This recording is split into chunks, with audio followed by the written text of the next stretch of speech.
Le royaume des 12 maisons. Il y a fort longtemps, dans un désert immense où le sable brillait comme de l'or sous le soleil, régnait le roi Azariel. Contrairement aux souverains avides de guerre, il ne cherchait ni conquête ni richesse. Ce qu'il désirait, c'était comprendre le langage du ciel. Le palais des étoiles Azariel avait fait construire au sommet d'une colline un palais circulaire, dont les murs étaient ornés des 12 signes du zodiaque. Chaque nuit, il montait sur la terrasse la plus haute pour observer le mouvement des astres à l'aide d'instruments de cuivre et de verre. Il répétait souvent « Les étoiles sont les véritables conseillères des rois, elles ne mentent jamais ». L'enfant du Verseau.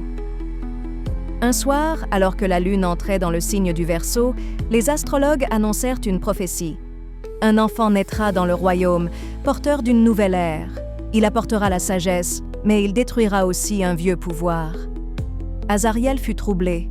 Qui serait cet enfant? Ami ou ennemi? La quête du destin. Pour comprendre, le roi entreprit un pèlerinage dans le désert, accompagné seulement de son fidèle conseiller astrologue, Orion. Après 40 jours de marche, ils atteignirent une antique cité abandonnée, où se dressait un temple aux colonnes effritées. Sur la voûte, des constellations gravées brillaient à la lumière de la lune. Orion interpréta les symboles. « Majesté, l'enfant du Verseau sera votre héritier. Mais sachez qu'il ne régnera pas comme vous. Il brisera les traditions pour instaurer un monde nouveau. » Le dilemme royal.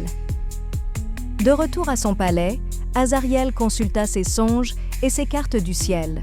Tout confirmait la prophétie.